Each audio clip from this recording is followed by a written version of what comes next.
Hey y'all, I'm Erin Haynes. I'm the editor-at-large for the 19th News, a nonprofit newsroom reporting on gender, politics, and policy.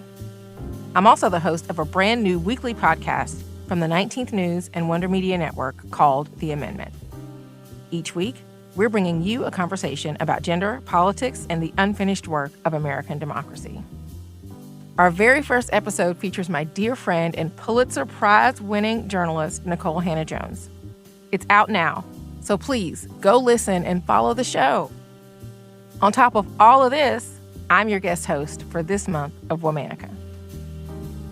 This Black History Month, we're talking about revolutionaries, the Black women who led struggles for liberation from violent governments, colonial rulers, and enslavers.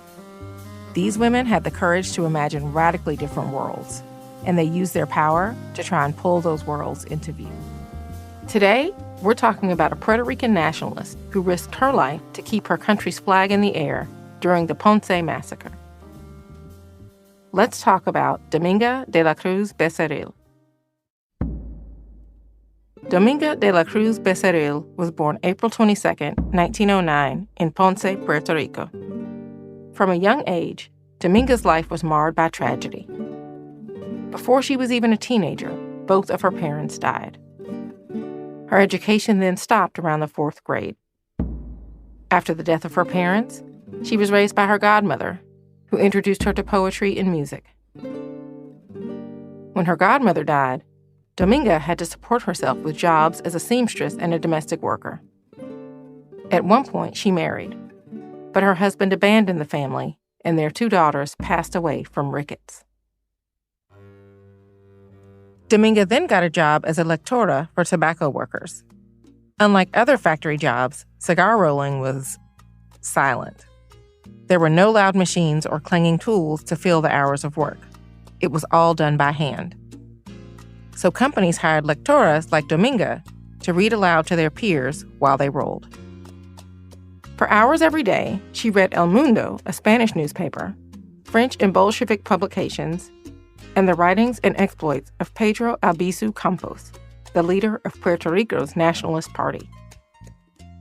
Throughout Puerto Rico's history, there have been multiple efforts for sovereignty. First, from the Spanish Empire, a struggle that lasted for more than 400 years, and then from the United States. Pedro Albizu Campos led the movement in the 1930s and was targeted by the United States for it. Dominga began recruiting members for the Nationalist Party, but saw women were kept separate from the movement. She eventually directed the city of Mayagüez Junta's ladies section of the movement and founded the party's Nurses Corps. In 1933, she finally met Nationalist Party President Pedro Albizu Campos and solidified her position in the fight for Puerto Rican independence. On March 21, 1937, Palm Sunday, Dominga further proved her loyalty to the movement. The Nationalist Party gained permits to hold a peaceful demonstration in the city of Ponce on behalf of Pedro Albizu Campos. People from all over the island marched to the Puerto Rican national anthem, La Boriqueña. But the peaceful celebration was halted when shots were fired.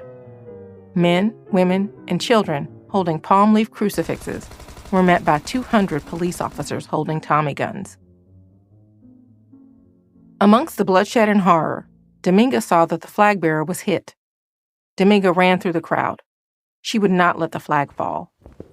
She grabbed hold of the pole, and the flag remained waving in the smoky air. That day became known as the Ponce Massacre.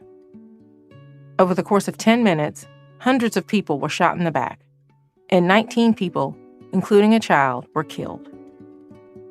Dominga and many of the nationalists were arrested. An investigation into the massacre found the U.S.-appointed governor of Puerto Rico at fault. Dominga left her home in hopes of escaping political persecution and eventually moved to Cuba in 1942. In the 1950s, she befriended Cuban Marxist Fidel Castro and Argentine Marxist Che Guevara.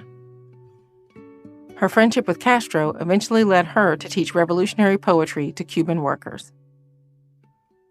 Over the next 2 decades, Dominga bounced around between Cuba, Russia, and Puerto Rico as her health declined.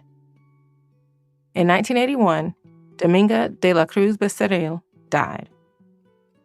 Following her death, she was named Heroine of the Country by the Puerto Rican Nationalist Party president. All month, we're talking about revolutionaries. For more information, you can find us on Facebook and Instagram at Womanica Podcast. Special thanks to co-creators Jenny and Liz Kaplan for having me as a guest host. Talk to you tomorrow.